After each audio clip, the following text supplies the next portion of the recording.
Fala pessoal, tudo na paz? Irmão Alex aqui para dar continuidade nos estudos bíblicos. Hoje nós estamos lendo um livro aqui, que é a História do Avivamento Azusa.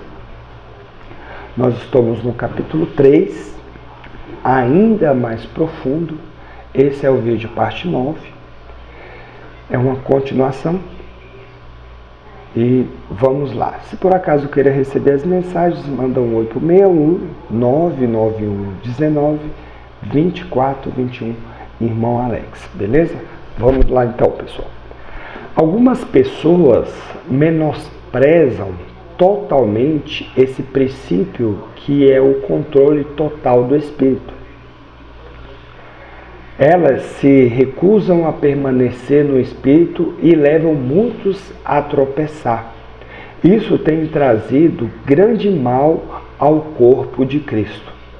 Mas as experiências persistem como fato, tanto na história quanto na atualidade. Desde que a igreja primitiva perdeu o espírito, grande parte do conhecimento dos cristãos a respeito de Deus tem sido um conhecimento intelectual.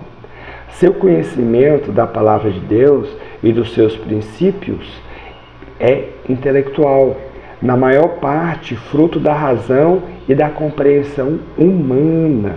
Isso aqui é uma realidade, pessoal.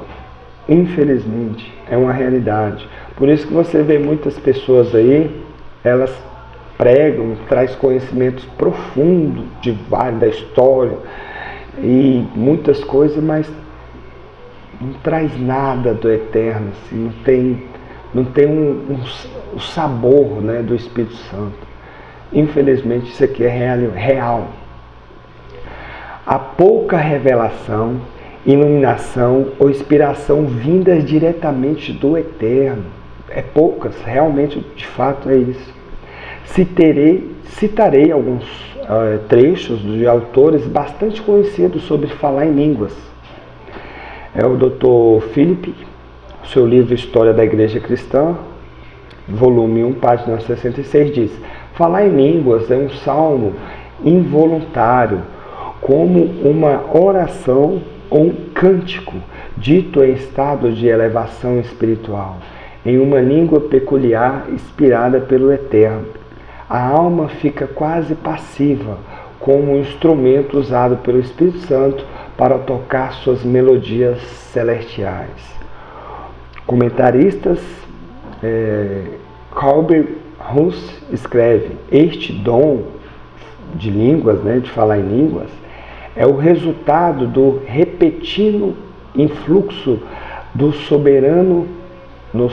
do sobrenatural nos crentes. Sob sua influência, há exercício da razão e suspenso, enquanto o espírito é envolvido num estado de êxtase pela comunicação direta do Espírito do Eterno.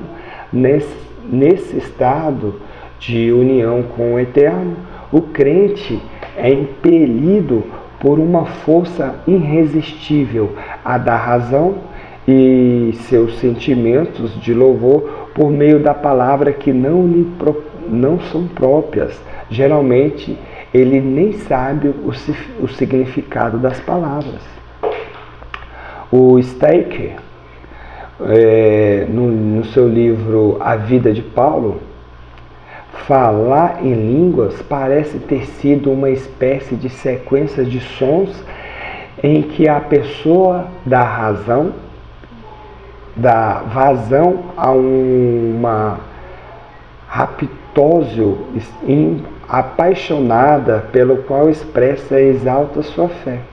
Alguns não são capazes de dizer aos outros o significado do que dizem, enquanto outros recebem esse poder adicional. E há outros que não falam em línguas, mas são capazes de interpretar o que os locutores inspirados estão dizendo. Em todos os casos, parece haver uma espécie de inspiração imediata, de forma que não fazem nada premeditado ou preparado, mas tudo é resultado de forte impulso do momento. Esses fenômenos são tão incríveis que, se fossem narrados na história, desafiariam fortemente a nossa capacidade de acreditar. Mostram com que grande poder o cristianismo, que primeiro surgiu no mundo, tomava conta dos espíritos que tocavam.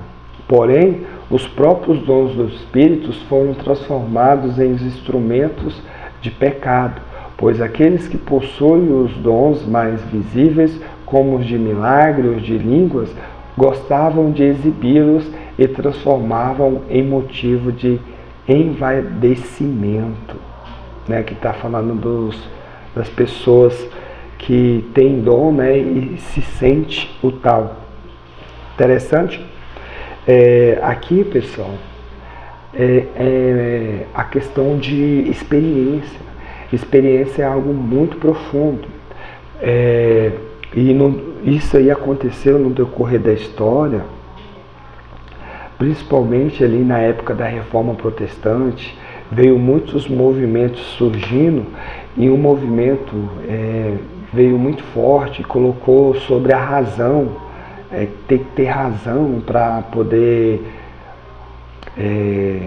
entender muitas coisas da Bíblia, e isso aí acabou sufocando, pessoal, sufocou o Espírito do Eterno entre os irmãos, e sem eles perceber, surgiu um esfriamento de uma forma gigantesca, né? Um exemplo, esse irmão aqui que está relatando isso aqui, a experiência dele, desse livro Na Rua Azusa, aconteceu em 1907, se não me engano, entendeu?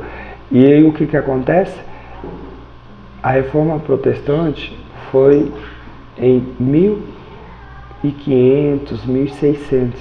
Olha quantos anos depois que aconteceu um movimento, né, que